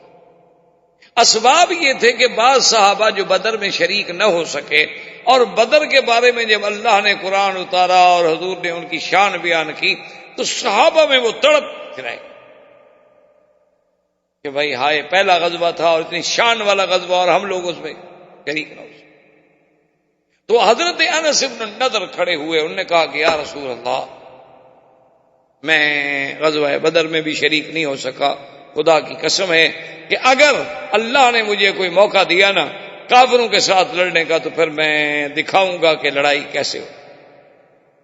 حضور نے سن، اچھا وہ عبداللہ ابن ابی ابن سلول جو کافر منافقوں کا سردار تھا، اس کی بھی رائے یہ تھی کہ ہمیں مدینہ منورہ سے باہر نہیں جانا چاہیے، رائے اس کی بھی یہی تھی۔ اچھا وہ تو اس کی رائے تو واضح بات ہے بزدلی پہ مبنی تھی، وہ تو بزدل تھا کہ باہر جا کیوں لڑیں، جو شہر میں ہے نا کسی کو کیا پتا ہم لڑ رہے ہیں کہ نہیں لڑ رہے، شہر میں بیٹھے ہوئے ہیں جی ٹھیک ہے جی ہم بھی لڑ رہے ہیں نا، بیٹھے ہوئے تو اپنے گھر میں ہیں۔ تو اس کی رائے اپنی تھی، لیکن صحابہ کا جوش خروش دیکھنے کے بعد اپنا حضور پاک چپ کر کے اٹھے اور اپنے گھر تشریف۔ گھر سے جب حضور واپس آئے تو آپ نے وہ زرہ جو پہنی جاتی تھی نا تیر سے بچنے کے لیے، لوہے کی زرہ بنی ہوتی تھی، آپ نے ایک زرہ نیچے پہنی، ایک زرہ اس کے اوپر پہنی، اور سر پہ آپ نے لوہے کا وہ خود پہنا، جسے لوہے کی ٹوپیاں ہوتی ہیں۔ آج بھی آپ دیکھیں نا جی، جو آپ کے انجینئر لوگ جو ہیں کسی سائٹ پہ کام کر رہے ہوں تو سر پہ بیچارے ٹوپیاں رکھتے ہیں تاکہ بھی اوپر سے خدا نہ خدا کوئی چیز گر جائے، کوئی چیز تو ہیڈ جو ہے سر پہ تو چوٹ نہ لگے نا۔ اب سب صحابہ گھبرا گئے، انہوں نے کہا بھی حضور تو جنگ کے لیے تیار ہو کے آ گئے، لیکن معلوم یہی ہوتا ہے کہ ہم نے جو بار بار کہا نا کہ باہر لڑیں باہر لڑیں باہر لڑیں، اس کا مطلب ہے کہ ہم نے مجبور کیا ہے حضور کو، حضور کی ذاتی رائے نہیں ہے۔ کہیں ایسا نہ ہو اس وجہ سے کوئی اللہ کی ناراضگی ہم پر آ جائے۔ تو انہوں نے کہا کہ یا رسول اللہ نحن اکرہناک علی الخروج، کہ ہم نے آپ کو مجبور کیا ہے نکلنے پر، ورنہ ہم جانتے ہیں کہ آپ کی طبیعت نہیں ہے۔ فالامر بما شئت، اب بھی معاملہ آپ کے ہاتھ میں ہے، ہم کوئی باہر تو نہیں گئے نا، ابھی تک تو ہم اپنے گھر میں بیٹھے ہیں، اس لیے اگر آپ چاہتے ہیں کہ ہم باہر جا کے نہ لڑیں تو ٹھیک ہے۔ حضور نے فرمایا ما ينبغي لنبی، اللہ کے نبی کی یہ شان نہیں ہوتی کہ وہ جب جنگ کے لیے ایک دفعہ تیاری کر لے اور لباس پہن لے اور اس کے بعد پھر شک کرے اور تردد کرے، اب چلو بس جو اللہ کو منظور ہے وہی ہو۔ اور اللہ بھی تو فیصلہ فرما چکے تھے نا کہ امتحان تو ہونا ہے۔ اب یہ دونوں لشکر جو ہیں مقام احد آپ نے دیکھا ہے، جبل احد یہ وہ عظیم جبل ہے جس کو اتنا بڑا شرف ملا ہے کہ حضور پاک کا محبوب ہے، اور یہ بھی اللہ کے نرالے فیصلے ہیں، آدمی کی سمجھ سے بالا تر ہیں۔ اس لیے مسلمان کا کام یہ ہوتا ہے کہ وہ تقدیر کے ہر فیصلے پہ سر جھکا دے، بات سمجھ آ جائے تو آمنا، نہ سمجھ آ جائے تو ہمارے عقل کا قصور ہو سکتا ہے، اللہ کی حکمت میں تو کوئی قصور نہیں ہو سکتا۔ یعنی سب سے بڑا پہاڑ جو محبوب پہاڑ ہے حضور کا وہ احد ہے، اور اسی محبوب میں ہی محبوب کو شکست ہوئی۔ حضور صلی اللہ علیہ وسلم جب احد کے لیے تشریف لے گئے، وہاں پہنچنے کے بعد آپ نے اپنے صحابہ کو بلایا اور ان میں سے 70 صحابہ کی آپ نے ڈپٹی لگائی کہ تم یہ دیکھ لو کہ یہ سامنے دو پہاڑوں کے درمیان میں تھوڑا سا فاصلہ ہے، جسے کہا جاتا ہے کہ یہ راستہ ہے، درہ ہے، ایک تو ہے نا پہاڑیوں ملا ہوا ایک جگہ، ایک تھوڑا سا پہاڑ میں فاصلہ۔ حضور نے فرمایا کہ دیکھو تمہاری ڈیوٹی یہ ہے کہ تم لوگوں نے اس مقام پر ہی رہنا ہے بس، حتیٰ کہ حضور نے اتنے سخت لفظ بھی فرمائے کہ اگر ہم سب کے سب قتل ہو جائیں اور جنگل کے بھگیاڑ آ کر ہماری بوٹیاں نوچ رہے ہوں تب بھی آپ نے یہ جگہ نہیں چھوڑنی، آپ لوگوں نے یہیں کھڑے رہنا ہے۔ انہوں نے کہا یہ حاضر، ٹھیک۔ اسی طرح پھر صحابہ میں رضوان اللہ علیہم اجمعین میں کچھ میسرا، کچھ میمنہ اور کچھ کی درے پہ ڈپٹی لگی۔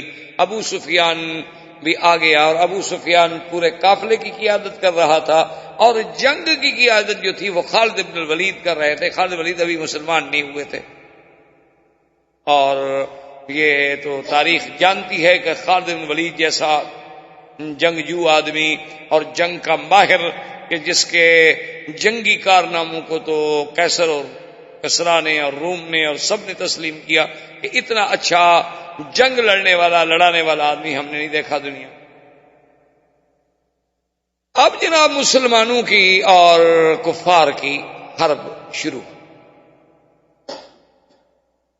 اچھا خدا کی قدرت دیکھیں کہ کافروں کا جب آدمی آیا پہلی مبارزت میں تو کافر کا آدمی مارا گیا، ان کا دوسرا آدمی آیا وہ دوسرا بھی مارا گیا، تیسرا آدمی آیا وہ تیسرا بھی مارا گیا۔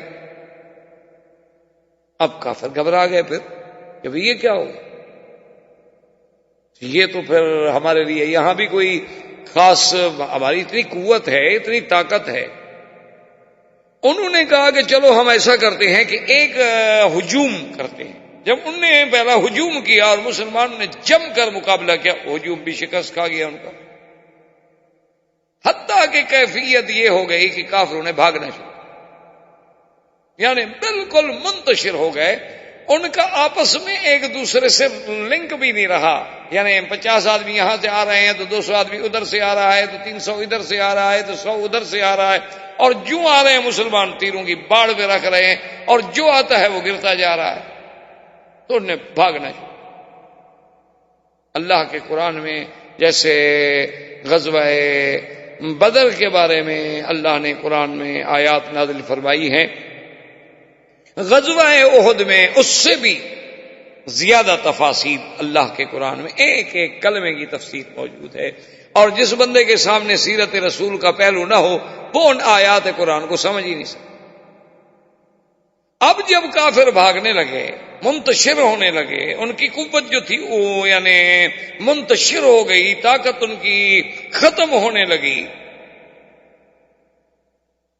تو اب وہ جب دوڑے تو جو لوگ صحابہ اس درے پر پہرا دے رہے تھے ان نے اپنے انچارج سے کہا، اپنے اس امیر سے کہا کہ دیکھیں حضور پاک کا حکم تھا کہ ہم نے اس درے کو نہیں چھوڑنا، چاہے کوئی ہماری بوٹیاں بھی نوچ لے.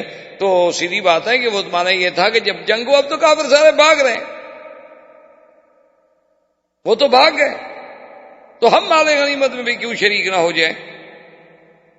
تو اس امیر نے کہا کہ نہیں، حضور کا حکم تھا کہ ہم نے اس درے کو نہیں چھوڑنا، لہذا تم ایسا نہ کرو. انہوں نے کہا اللہ کے بندے بات کو سمجھو، مقصد یہ تھا کہ جنگ میں جب تک خطرہ ہے، جب تک خوف ہے، کوئی آدمی تاکہ ادھر سے آ کر حملہ نہ کر دے.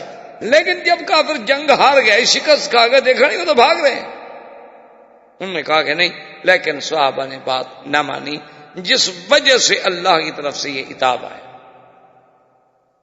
کہ اللہ کے نبی کی نافرمانی. لیکن علماء نے بڑی ایک عجیب بات لکھی ہے. انہوں نے کہا کہ ابلیس نے آدم کے سجدے کے لیے نافرمانی کی، قیامت تک لعنت کا مستحق بن گیا، اور صحابہ نے صرف اپنے امیر کے حکم کی نافرمانی کی تو 70 صحابہ شہید ہو گئے. اور ہم صبح سے لے کر شام تک نبی کی نافرمانیاں کرتے ہیں، اور پھر ہمارا خیال یہ ہے کہ نہیں ہم تو بڑے عاشق رسول ہیں اور ہم تو بالکل جنت کے ٹھیکیدار ہیں، جنت تو بنی ہمارے لیے. کبھی ہم نے بھی سوچا ہے کہ بھی ہماری تو ہر قدم پہ عصیاں ہیں، ہماری تو ہر قدم پہ نافرمانی ہے حضور پاک کی، ہمارے لباس میں، ہماری صورت میں، ہماری سیرت میں، ہمارے گھریلو ماحول میں، ہمارے بچوں میں، اٹھنے میں، بیٹھنے میں، تمام معاملات میں. الا قلیل من عبادی الشکور، بہت کم بندے ہوں گے جو اللہ کی شریعت کے مطابق اپنی زندگی گزار رہے ہیں، جن کو اللہ نے نصیب کیا پتہ نہیں کتنے، 1% بھی شاید نہ ہوں. تو بہرحال جب وہ صحابہ وہاں سے ہٹے، خالد بن الولید اسی انتظار میں تھا، وہ دیکھ رہا تھا. اس نے اپنی منتشر قوت کو اکٹھا کیا اور لوگوں کو غیرت دلائی. وہ کیا ہو گیا ہے، کیوں بھاگے جا رہے ہو؟ کمال کی بات ہے، تمہارے سامنے چند ایک آدمی مسلمان ہیں، کیونکہ حضور جب نکلے تو 1000 کا لشکر، ادھر 3000 کا لشکر، 350 آدمی. عبداللہ ابن ابی ابن ابی سلول منافق کی جماعت کا آدمی تھا، وہ واپس آ گیا. اس نے کہا ہم تو نہیں لڑتے. میں نے کہا کیوں؟ انہوں نے کہا بھی قتال تھوڑی ہے، یہ تو قتال نہیں، اگر قتال ہوتی تو ہم لڑتے. یہ کوئی قتال ہے کہ 3000 آدمی کے سامنے 400-500 آدمی لے کے چلے جاؤ؟ یہ کیا بات ہے؟ وہ بھاگے. اب 350 آدمی جب نکل جائے 1000 میں سے تو 650 آدمی باقی رہے، تو ان کی بھی تو کمر ٹوٹ گئی. آدمی کے حوصلے تو ہار جاتے ہیں نا جب آپ ایک جماعت جا رہے ہیں اور آدھے آدمی ٹوٹ جائیں. تو ایک تو مسلمانوں پر اس کا اثر تھا، دوسرا خالد بن ولید نے اپنی بکھری ہوئی قوت کو جمع کیا اور اسی طرح سے حملہ آور ہوا. وہ تو جب حملہ آور ہوا، مسلمان تو بیچارے گویا کہ یوں سمجھے نا کہ بھی وہ تو انتظار میں پھر بیٹھے ہوئے تھے، کیونکہ وہ تو اپنی تلواریں پھینک چکے ہیں، ہر چیز ختم ہو گئی، وہ تو مال غنیمت جمع کر رہے ہیں، بڑے آرام سے بھاگ رہے ہیں، دیکھ رہے ہیں. وہ تو آیا، اس نے پھر تلواروں پر رکھ لیا نا مسلمانوں کو. اللہ معاف کرے، اللہ معاف کرے کہ وقت فشل قتل فی المسلمین، مسلمانوں میں قتل ایسے ہو گیا کہ جیسے نعوذ باللہ اللہ پاک رحمت فرمائے کہ گاجر کٹتی ہے، مولی کٹتی ہے، مسلمان ایسے کٹ رہے. سرکار دو جہاں کو اتنی زبردست حملہ ہوا اور چوٹ لگی کہ یہ آپ نے خود پہنی ہوئی تھی اس کی پوری ایک لوہے کی اپنی کیل جو تھی وہ سر مبارک میں گھس گئی، اور ایک کیل جو تھی وہ رخسار مبارک میں گھس گئی، اور آپ کے دندان مبارک شہید ہو گئے، اور ایک گڑا تھا جس میں سرکار دو جہاں گر گئے، اور کافروں نے پوری طاقت وہاں لگا دی۔ لیکن اللہ تبارک و تعالی نے جن کو توفیق بخشی تھی، صحابہ نے بھی پھر اپنی جان وہیں لگا دی، حتیٰ کہ ابو طلحہ یعنی وہ صحابی ہیں کہ جنہوں نے حضور سرکار دو جہاں کو کافروں کے تیروں سے بچانے کے لیے یعنی اپنی ڈھال دی، ڈھال ٹوٹ گئی، ہاتھ دیا، اپنا بدن اوپر گرا دیا کہ میں چھل نہیں ہو سکتا ہوں، لیکن اللہ کے نبی تک اب میں کوئی تیر نہیں آنے دوں۔ صحابہ جناب ایک پہ ایک بیچارے گر رہے ہیں، لیکن حضور صلی اللہ علیہ وسلم کے تحفظ کے لیے صحابہ نے بھی جان کی بازی لگا دی۔ سیدنا ابو بکر، سیدنا عمر، سیدنا علی، سیدنا حمزہ، بڑے بڑے جنگجو صحابہ، حضرت سعد، عبد الرحمن بن عوف، سب نے پھر اپنا زور لگایا، کافروں کا وہاں سے زور ٹلا۔ اب وہ حضور کو لے کر سامنے پہاڑ چونکہ قریب تھا، چاہتے تھے کہ کسی طرح پہاڑ پہ ہم چڑھ جائیں تاکہ ان سے دور تو ہو جائے نا، تاکہ کچھ حضور سانس تو لے سکیں، لیکن خون اتنی جاری تھا کہ خون بند نہیں ہوتا، اور وہ جو کیل لگی تھی وہ نکل نہیں رہی۔ صحابہ گھبرا گئے کہ اتنے خون نکل جانے کے بعد کیا ہوگا، تو عبد الرحمن ابن عوف جو ہیں انہوں نے آ کر زور لگایا لیکن نہیں لگا۔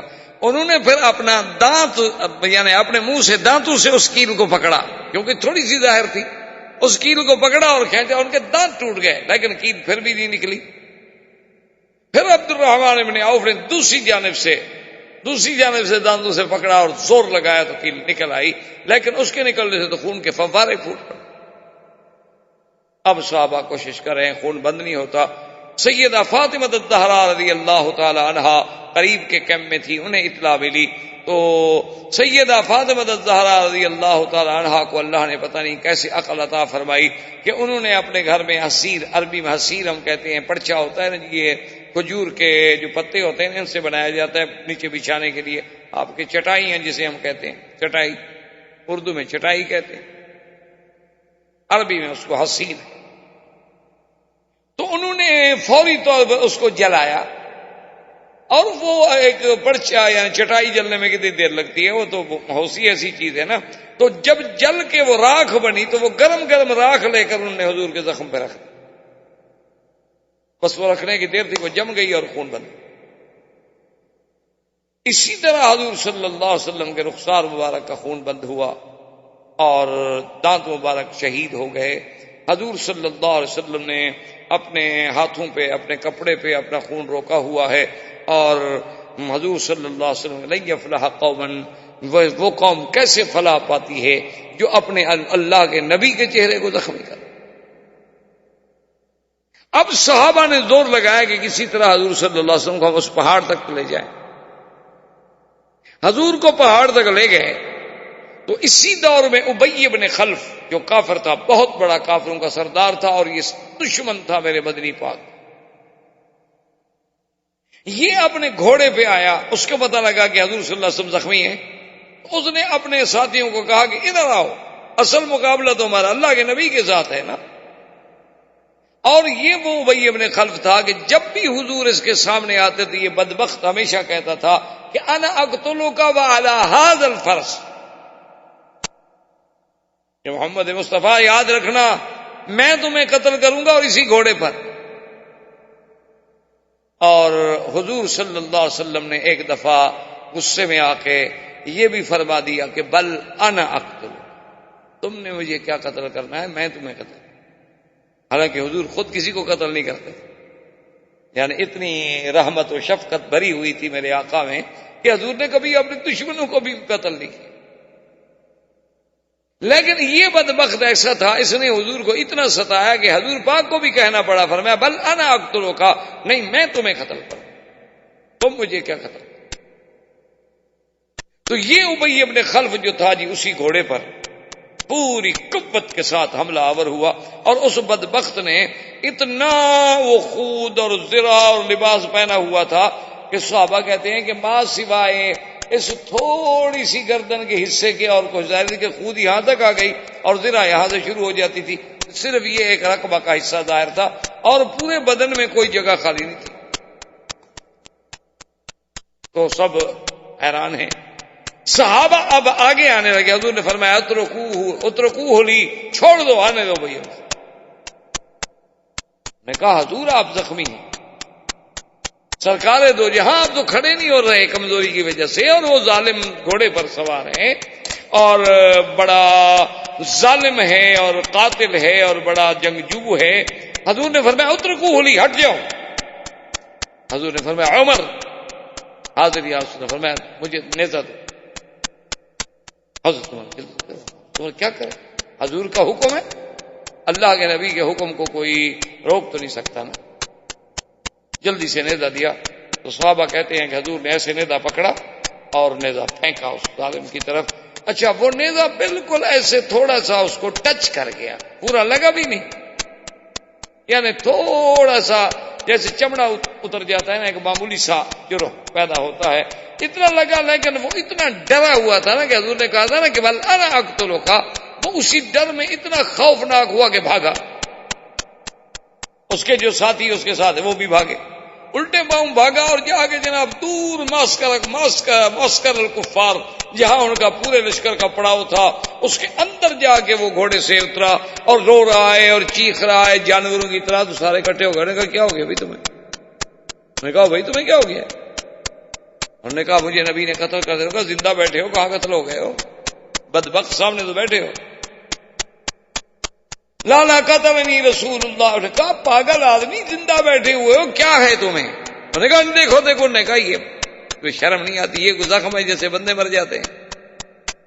ایک خراش لگ گئی ہے، لگ گئی، بات ختم ہو گئی.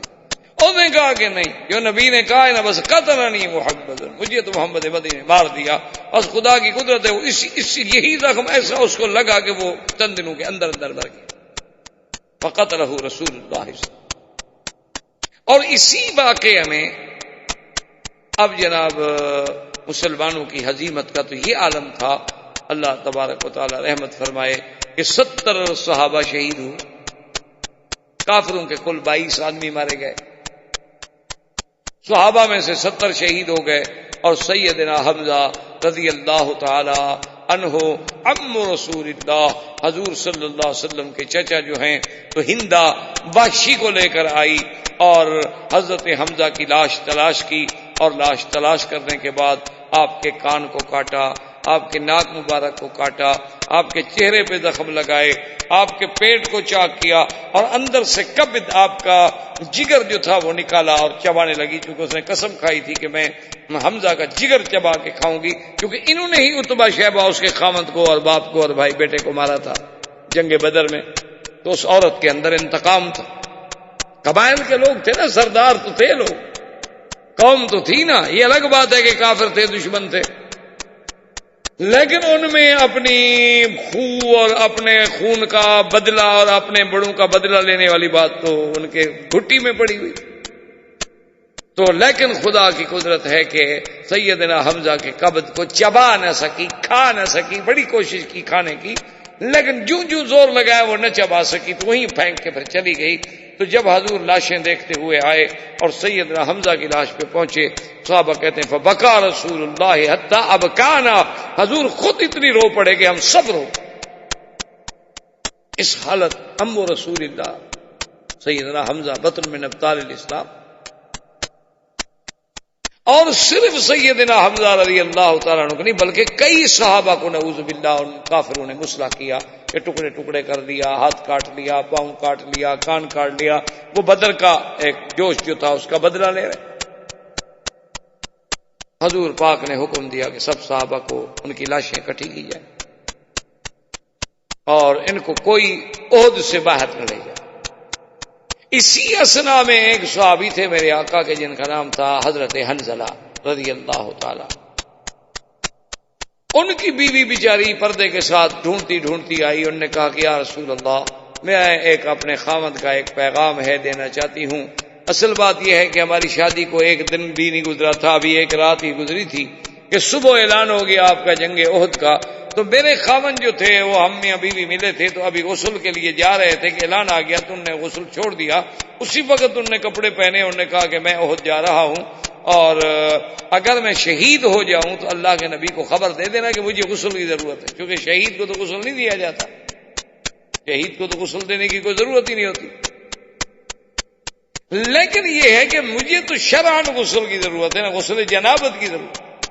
تو حضور نے جی پتہ لگا ہے کہ حنظلہ شہید ہو گئے، تو آپ نے فرمایا کہ تمہارا شوہر بھی شہید ہو گیا، لیکن نے کہا کہ بیٹی حنظلہ کو غسل دینے کی ضرورت نہیں۔ نے کہا لماذا یا رسول اللہ؟ حضور نے فرمایا میں نے اپنے آنکھوں سے دیکھا ہے کہ اللہ کے فرشتے میرے صحابی کو غسل دے رہے ہیں۔ صحابہ کہتے ہیں جب ہم گئے تو آپ کے بالوں سے پانی ٹپک رہا۔ اسی طرح حضرت جعفر طیار، بڑے بڑے لوگ میرے مدنی پاک کے آقا انعامدار کے پروانے، اتنے شہید ہوئے، اور یہی وہ موقع ہے کہ ابو سفیان ایک پہاڑ پہ چڑھ گیا، کیونکہ جنگ تو اب وہ جیت چکے تھے، پانسا پلٹ چکا تھا۔ اب ان کے جو بکھڑے لوگ تھے، جو دور بھاگ گئے تھے، ڈر گئے تھے، وہ بھی واپس آ گئے، اور پہاڑ پہ چڑھ کے بلند آواز سے کہنے لگا افیکم محمد، بھئی تم میں محمد مصطفیٰ ہیں۔ حضرت عمر کا خون کھولا، حضور نے لا تجیب، کوئی جواب نہیں۔ اس نے دوسرا سوال بھی، افیکم ابو بکر، ابو بکر ہیں؟ حضور نے فرمایا لا تجیب، کوئی جواب نہیں۔ اس نے تیسرا سوال کیا، اس نے کہا افیکم عمر، کیا عمر ہیں؟ حضور نے فرمایا لا تجیبوا، جواب نہ دو۔ اب دیکھیں خدا کی قدرت ہے، کافر ہے، جنگ ہے، لیکن ان کے دماغ میں یہ کس نے ڈالا تھا کہ نبی کے بعد ابو بکر کا پوچھو؟ یہ اللہ نے جو فیصلے کیے ہیں انہیں دنیا کی کوئی طاقت بدل سکتی؟ اللہ نے جو سلسلہ رکھا تھا کہ میرے نبی کے بعد خلفاء اسی ترتیب سے ہوں گے، خدا کی قدرت ہے، کافروں کے منہ سے بھی اسی ترتیب سے نکلتے تھے۔ اس کے بعد وہ خوش ہو گیا، کہنے لگا ان قتلوا جميعا فاعلوا حبل، کہ یہ سب اگر قتل ہو گئے تو آج ہمارا خدا حبل جو ہے بلند ہو۔ حضرت عمر نے کہا حضور اب تو صبر نہیں ہوتا، اب آپ فرمائیں تو جواب دو۔ آپ نے کہا ہاں جواب دو، اللہ اعلی واجل۔ اس نے کہا نا اعلو حبل، اس نے فرمایا تم کہو اللہ اعلی واجل۔ ابو سفیان نے پھر ہا کر کہنے لگا لنا العزى ولا عزى لكم، کہ آج عزا کی وجہ سے عزت ہمیں ملی ہے، آج عزا خدا نے ہمیں عزت دی ہے، تمہارے پاس کوئی عزت نہیں۔ حضور نے فرمایا جواب دو اللہ مولانا ولا مولا لکم، اللہ ہمارا حامی و ناصر ہے، تمہارا نہیں ہے تو امتحان۔ اس نے پھر تیسری دفعہ کہا، اس نے کہا یوم کا یوم بدر الحرب سجال۔ ابو سفیان نے کہا مکے والوں، مدینے والوں سن لو کہ آج کا بدلہ، آج کا دن اس دن کے برابر ہو گیا جو بدر میں تم نے ہم سے انتقام لیا تھا، آج ہم نے بدلہ لے لیا۔ اور یاد رکھو جنگ جو ہے وہ تو ایک ڈول ہے، کوئی بھی کھینچ سکتا ہے۔ حضور پاک نے فرمایا کہ جواب دو۔ حضرت عمر نے جواب دیا، انہوں نے فرمایا کہ لا قتلاکم فی النار وقتلانا فی الجنت لسنا سوا۔ آپ نے فرمایا کہ جواب دو کہ ہمارے جو قتل ہو گئے وہ تو جنت میں گئے، تمہارے جہنم میں برابر کیسے ہو سکتے ہیں پاگلو؟ ٹھیک ہے ہمارے بندے شہید ہو گئے، لیکن ہمارا کیا نقصان ہو گیا؟ اب جناب ابو سفیان نے اپنے لشکر کو حکم دیا کہ بھئی ہم نے جنگ جیت لی ہے تو اب چلیں۔ یہ واپس چلا اپنے پورے قافلے کو لے کر، یہ پہنچے مقام ابوا پر۔ مقام ہے ابوا، مکہ اور مدینے کے درمیان میں ایک جگہ ہے، اس کا نام ہے ابوا۔ یہ وہی جگہ ہے جہاں حضور صلی اللہ علیہ وسلم کی والدہ دفن ہے۔ یہ مکے اور مدینے کے راستے میں ہے، لیکن یہ مین روڈ سے اندر جانا پڑتا ہے، اور وہ راستہ اب بھی کچا ہے، مشکل ہے، یعنی عام گاڑی نہیں جا سکتی۔ ہاں البتہ کوئی جیپ شیپ ہو، مضبوط گاڑی ہو، فور ویلر ہو جاتی ہیں، ورنہ یہ عام کاریں ہمارے وہاں نہیں پہنچتی۔ تو وہ مقام ہے ابوا۔ اس پر جب پہنچے سارے کافر رک گئے، ابو سفیان رک گیا، رات ان نے اطمینان سے رات گزاری، صبح اس نے تقریر کی، اس نے کہا کہ بھئی ہم تو بڑی غلطی کر بیٹھے۔ انہوں نے کہا کیوں؟ انہوں نے کہا یہ کیا جنگ ہوئی بھئی؟ ہم نے تو نہ تو کوئی مال غنیمت ہمیں ملا، نہ ہم نے مدینہ منورہ پہ قبضہ کیا، نہ ہم اللہ کے نبی کو شہید کر سکے، نہ ابو بکر و عمر کو شہید کر سکے، تو جنگ کیا جیت کے ہم آ رہے ہیں واپس؟ بھئی ہم نے جب جنگ جیت لی، ان کے 72 آدمی شہید ہو گئے اور وہ بالکل حوصلہ ہار گئے، یہی تو وقت تھا نا کہ ہم مدینہ منورہ پہ قبضہ کرتے، تو مدینے پہ بھی قبضہ نہ ہو سکا، مال غنیمت بھی نہ ملا، اور پھر جس اللہ کے نبی سے ہم بدلہ لینے آئے تھے وہ اللہ کا نبی بھی اسی طرح زندہ موجود ہیں، ابو بکر و عمر بھی موجود ہیں، تو ہم نے کیا کیا ہے؟ واپس چلو، ہم مدینے پر قبضہ کریں، اس موضوع کو، اس قصے کو ختم کریں ہمیشہ۔ یہ یہاں سے واپس تیار ہوئے، اللہ کے فرشتہ جبریل حضور سرکار دو جہاں کی خدمت میں آئے اور انہوں نے آ کے کہا کہ یا محمد صلی اللہ علیہ وسلم آپ نے تو زرہ اتار دیے، اور فرمایا ہاں حضور میں نے تو ابھی تک نہیں اتاری، میں تو ابھی تک بھی اسی لباس میں، چلیں کافروں کے مقابلے پر۔ دیکھیں فوراً شکست ہوئی ہے، ابھی یعنی کتنا، 1 دن 2 دن بھی نہیں گزرے، حضور نے حکم دیا کہ سب مسلمان تیار ہو جاؤ، لیکن شرط یہ ہے لا یشارکنا الا من شارک فی احد، اب ہمارے ساتھ جنگ کے لیے صرف وہ جائیں گے جو احد میں ہمارے ساتھ تھے، اور کوئی نہیں جائے گا۔ عبداللہ ابن ابی ابن سلول آیا، اس نے کہا کہ یا رسول اللہ میں بھی اب 300 آدمی لے کے چلتا ہوں، میں بھی آپ کے ساتھ چلتا ہوں۔ آپ نے فرمایا نہیں، تم نے جب احد میں ہمارا ساتھ چھوڑ دیا ہے تو اب ہمیں تمہاری مدد کی ضرورت نہیں، صرف وہ جائیں گے الذین شارکوا فی احد، جنہوں نے احد کے معرکے میں شرکت کی ہے وہ جائیں بس۔ حضور صلی اللہ علیہ وسلم کا قافلہ فوجیوں کا چلا، اور یہ چلتے ہوئے ہمارا الاسد ایک جگہ کا نام ہے، یہ وہاں پہنچا۔ وہاں آ کر حضور پاک نے کچھ قیام کیا تھا کہ کچھ سستا لیں، کچھ سانس لے لیں، اور اکثر تو زخمی تھے، کسی کا بڑا زخم تھا کسی کا چھوٹا تھا، لیکن اکثر تو زخمی تھے، وہ سارے جنگ احد تو بھی 2 دن پہلے لڑے تھے۔ حضور صلی اللہ علیہ وسلم وہیں رکے تھے۔ ابو سفیان نے سوچا، اس کو خبر ملی کہ خرج رسول اللہ صلی اللہ علیہ وسلم، حضور آ گئے، تو صحابہ کے ساتھ حضور تو پھر حملہ کر رہے ہیں۔ اس نے کہا بھئی یہ تو عجیب بات ہو گئی، یہ تو کمال ہو گیا کہ 2 دن پہلے ان کو اتنی بڑی شکست ہوئی، اتنی بڑی ہزیمت ہوئی، اور 2 دن کے بعد فوری طور پر وہ ہمارے تعاقب کے لیے تیار بھی ہو گئے، تو یہ مسئلہ بہت ہی کوئی خطرناک ہے، اور اب ہمارے لیے تو ایک اور موت ہو گئی کہ ہم کیا منہ لے کر مکے جائیں، لوگ تو کہیں گے وہ تو تمہارے پیچھے تھے، تم بھاگ آئے ہو،